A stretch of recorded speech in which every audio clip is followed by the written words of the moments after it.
वालेकुम एवरीवन। उम्मीद है आप सब खैरियत से होंगे। Welcome to the post market session. आज के सेशन में हमारे साथ CEO Chase Securities Ali Nawaz साहब मौजूद हैं। अस्सलाम वालेकुम अली भाई। वालेकुम सलाम, थैंक यू। अली भाई, आई गेस आज इनिशियली हमने एशियन मार्केट्स में भी रिकवरी देखी, जिसमें जापान की मार्केट ने जो है वो आई गेस आउटस्टैंडिंग रिकवरी दिखाई after 2 days of sell of.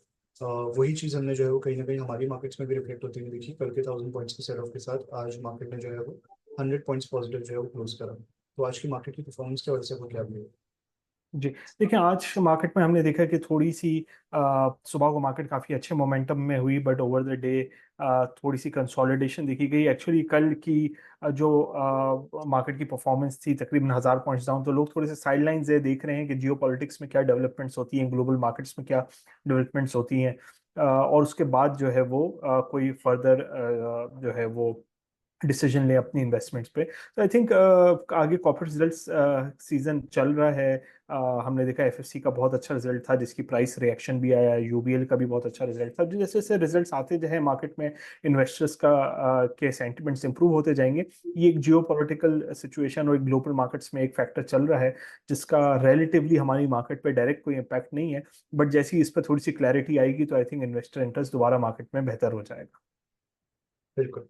ये जो रिसेंट एक्टिविटी हुई है ग्लोबली, जो सिचुएशन चल रही है, इसका क्या इम्पैक्ट रह सकता है? जो सितंबर में फॉरेन फ्लोज आते हैं यूजुअली, उस पर इसका क्या इम्पैक्ट दिख रहा देखिए सितंबर में जो है वो रीबैलेंसिंग है, जिसकी वजह से हम कुछ आउटफ्लोज देख सकते हैं। ये एक नॉर्मल फिनोमेना होता है कि जिसको क्वार्टर ऑन क्वार्टर बेसिस पर डिफरेंट इंडेक्सेस होते हैं, और फॉर एग्जांपल एमएससीआई फुटसी जिन इन बेंचमार्क्स को ग्लोबल फंड्स ट्रैक करते हैं, और जब पाकिस्तान का वेटेज उसमें इंप्रूव होता है या रिड्यूस होता है तो उस बेसिस पर हमारे पास इनफ्लोज एंड आउटफ्लोज आते हैं। इस बार सितंबर में कुछ आउटफ्लोज एक्सपेक्टेड है, बट जिन स्टॉक्स में आउटफ्लोज एक्सपेक्टेड है वो सारे ब्लू चिप स्टॉक्स हैं, बहुत अच्छी वैल्यूएशंस पे ट्रेड कर रहे हैं, 4 से 5 टाइम्स प्राइस टू अर्निंग्स पर, और डिविडेंड यील्ड्स उनकी काफी बेहतर है। तो होता ये है कि जब इस तरीके के कुछ आउटफ्लोज एक्सपेक्टेड होते हैं तो ब्रोकर डीलर्स, चाहे वो फॉरेन हो चाहे वो लोकल ब्रोकर्स होते हैं, वो उसकी मैचिंग फ्लोज पहले से जो है वो उस पर काम करना स्टार्ट कर देते हैं और उसको मैच कराने की कोशिश करते हैं अगर कोई आउटफ्लो आता है तो। आई थिंक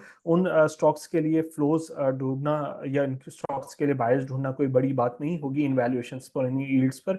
ये जैसे ही इन पे आउटफ्लोज आएंगे आई थिंक ये मामला सेटल हो जाएगा, और जो है वो ये सेलिंग जो है वो फुली एब्जॉर्ब हो जाएगी। और आज की मार्केट परफॉर्मेंस के बारे में अगर हम बात करें तो उसमें मेनली हमने ऑटो सेक्टर की तरफ से जो है पॉइंट्स कंट्रीब्यूशन की, जिसमें गैर और जीएचएनआई में जो है वो आई गेस कंटिन्यूएशन देखी पॉजिटिव मोमेंटम की, इसमें कंटिन्यूड इंटरेस्ट आ रहा है। तो ऑटो सेक्टर में तेजी की क्या वजह है? देखिए ऑटो सेक्टर वो सेक्टर है कि जिसमें हमने हर कुछ दिन बाद कुछ कोई ना कोई ट्रिगर देखा है। पहले साजगार काफी लाइमलाइट में था। साजगार की पहले 200-300 कार सेल करता था, फिर 500 पर आया, फिर 800 से 900 पर आया। हमने लास्ट क्वार्टर का रिजल्ट भी बहुत अच्छा देखा। पहले साजगार में बहुत वॉल्यूम्स होते थे, फिर हमने गैल में अब देखा कि गैल में जो है वो एक्सपेक्टेशंस है कि जो है वो कोई ये हाइब्रिड कार लॉन्च कर रहा है बाय जनवरी 2025। और फिर इनके सोशल मीडिया पे इन्होंने पोस्ट भी लगाई थी कि इनकी जो कार्स हैं वो ऑल सोल्ड आउट है, तो इसकी भी नंबर्स बेहतर एक्सपेक्टेड है। जीएचएनआई जो है वो उनमें एक्सपेक्टेड है कि ये इन्होंने कुछ ट्रक सप्लाई किए हैं टू टू गवर्नमेंट कॉन्ट्रैक्टर्स। फिर जो हम BYD की भी देख रहे हैं कि वो हप्को के साथ एक ब्रांड लॉन्च है 17 अगस्त को। तो ये वाला वो सेक्टर है जो जिसने काफी बीटिंग ले ली थी पिछले कुछ सालों में, जिस तरीके से इन्फ्लेशन हुई थी और हमारी कार सेल्स बिल्कुल ही क्रैश कर गई थी। अब जो है वो आहिस्ता आहिस्ता, और कार के स्टॉक्स भी क्रैश कर गए थे। जो पाक सुजुकी एच कार जो 800-900 रुपए पे ट्रेड करते थे वो 100 रुपए हो गया।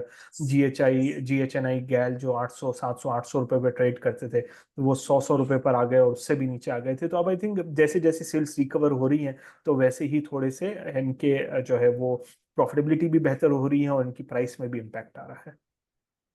बिल्कुल। सीमेंट सेक्टर की वजह से अगर हम बात करें तो लास्ट वीक हमने फ्राइडे के सेशन में इनफैक्ट ये न्यूज़ सुनी थी कि पंजाब गवर्नमेंट ने जो है रॉयल्टीज इम्पोज कर दी सीमेंट कंपनीज पे। उसके बाद हमने आई गेस सेल ऑफ देखा है सीमेंट्स में। एक्सपेक्टेड है कि इनिशियली वी वर एक्सपेक्टिंग, या एक्सपेक्टेशन थी कि they might pass it on. और फिर ये भी बातें आ रही थी कि वो कोर्ट जा सकते हैं इस चीज़ के बारे से डिस्कशन के लिए।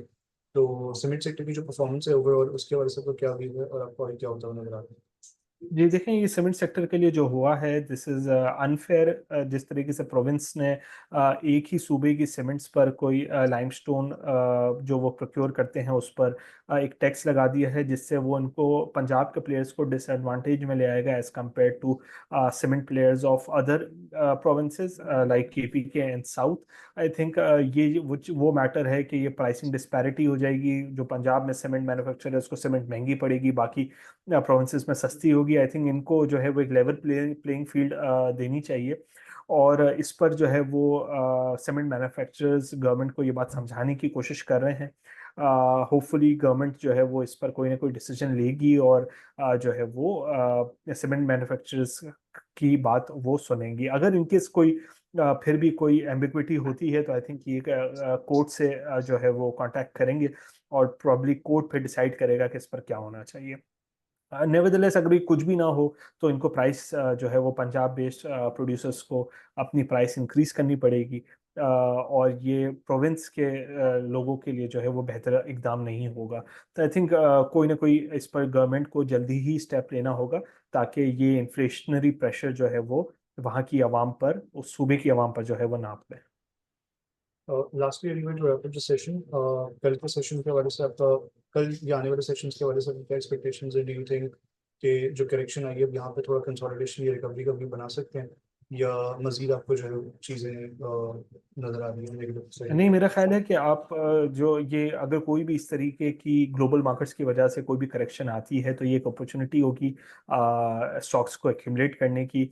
आई थिंक हमने पिछले कुछ महीनों में बहुत अच्छी रैली देखी है। अभी तो वो मौका है कि जब आपको आपके अच्छे स्टॉक्स जो है वो थोड़े करेक्ट होके मिल रहे हैं। अब हमने देख भी लिया है कि अर्निंग्स काफ़ी अच्छी आई हैं पिछले 2-3 क्वार्टर्स की, डिविडेंड्स बहुत अच्छे आ रहे हैं। तो अगर आपको किसी भी ग्लोबल फैक्टर की वजह से जिसका इम्पैक्ट पाकिस्तान मार्केट्स पे कोई भी नहीं है, अगर उसकी वजह से आपको जो है वो अच्छे स्टॉक्स मिल जाए अपने लेवल्स पे तो डेफिनेटली एक्यूमुलेट करने चाहिए।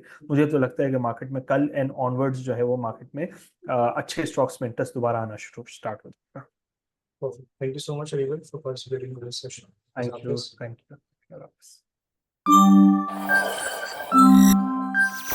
यू।